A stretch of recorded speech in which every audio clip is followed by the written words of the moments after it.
Assalamualaikum warahmatullahi wabarakatuh. Perkenalkan, saya Muhammad Azril Rahmatullah, mahasiswa UIN Syed Aldi Rahmatullah Tulungagung. Di sini saya akan sedikit menjelaskan tentang hasil webinar yang bertemakan kepemudaan dan bela negara. Baik, langsung saja. Pengertian dari negara yaitu organisasi yang didirikan oleh sekelompok manusia yang mendiami suatu wilayah tertentu dan tunduk atau patuh pada aturan yang sama. Unsur-unsur negara: adanya daerah atau wilayah dengan batas-batas yang jelas. 2. Adanya rakyat yang menetap. 3. Adanya pemerintah yang berdaulat.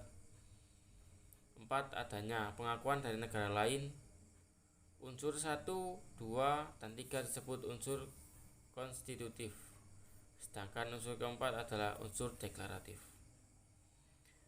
Bela negara yaitu sikap atau tindakan warga negara yang didasari oleh kecintaan pada negaranya untuk melindungi dan mempertahankan negaranya dari berbagai macam baik ancaman dari dalam negeri ataupun dari luar negeri. Motivasi untuk membela negara bukan karena undang-undang yang mewajibkan, melainkan lebih mendasari lagi karena ia mencintai bangsa dan negaranya sendiri. Latar belakang pentingnya bela negara diperlukan karena adanya ancaman, yaitu setiap usaha dan kegiatan baik dari dalam negeri maupun luar negeri yang dinilai membahayakan kedaulatan negara atau keutuhan wilayah dan keselamatan bangsa.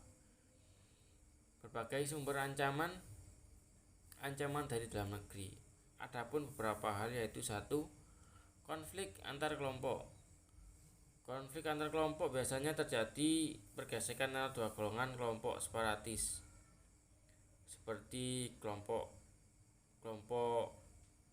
yang berbeda pendapat atau berbeda ormas. Itu juga termasuk sumber ancaman dari dalam negeri sendiri. Kedua, pemaksaan kehendak atau membuat kerusuhan, yaitu memaksa suatu kehendak untuk membuat kegaduhan yang demi menguntungkan suatu kelompok tertentu, tapi itu membahayakan kedaulatan dan ketentraman warga negara. 4.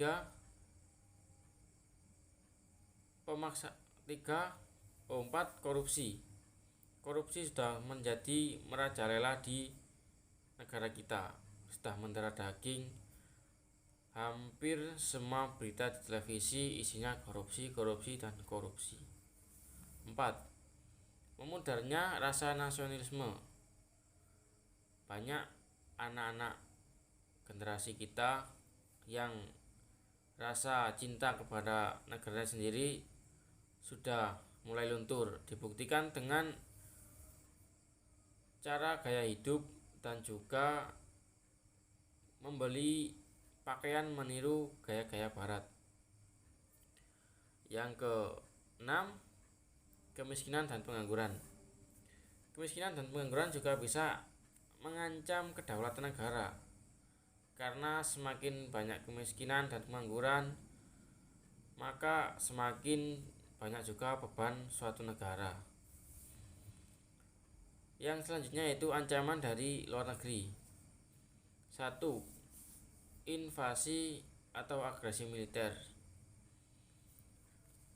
Contohnya seperti serangan dari negara lain yang menyerang suatu negara dengan menggunakan jalur militer. 2. Serbuan budaya asing.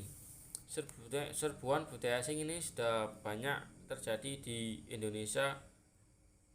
Contohnya seperti banyaknya produk impor, produk-produk luar negeri yang masuk ke Indonesia dengan bebas. 3. Terorisme skala internasional, seperti teroris dari Iran, teroris dari negara-negara Timur Tengah yang masuk ke Indonesia. 4. Jaringan narkoba skala internasional. Jaringan narkoba juga bisa membahayakan kedaulatan negara karena bisa menghancurkan generasi muda dan juga merugikan negara. 5. Penjarahan kekayaan alam. Penjarahan kekayaan alam juga sudah terjadi, banyak di Papua, di Kalimantan, banyak tambang-tambang ilegal, banyak emas kita yang diambil tanpa sepengetahuan negara. Itu juga termasuk bisa mengancam kedaulatan negara. 6. Spionase atau infiltrasi. Spionase seperti mata-mata dari negara asing yang ada di Indonesia. Sekarang juga mulai banyak.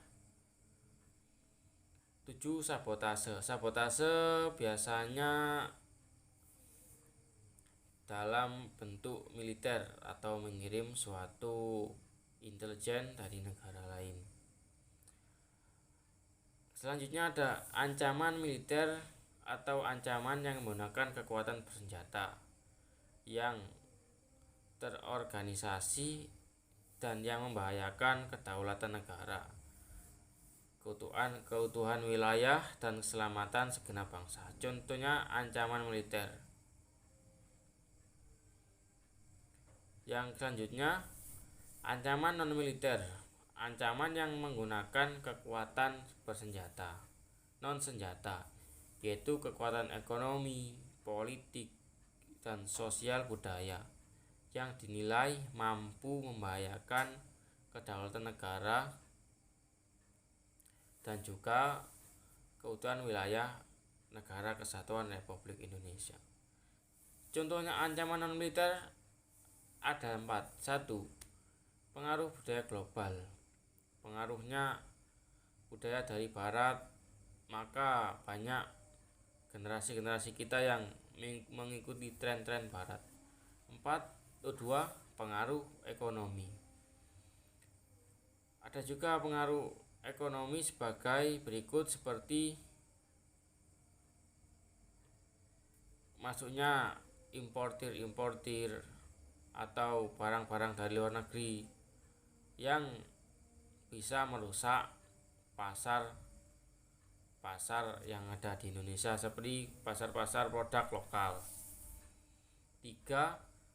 Kejahatan internasional seperti terorisme, imigran gelap, narkotika, dan pencurian kekayaan alam.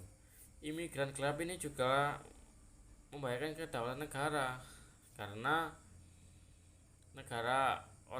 negara lain bebas masuk ke Indonesia tanpa sepengetahuan dan tanpa izin. Yang selanjutnya nomor 4, penyebaran ideologi yang tidak sesuai dengan jiwa NKRI. Banyak sekarang penyebaran ideologi yang bertentangan dengan Pancasila, seperti radikalisme dan yang lain-lain.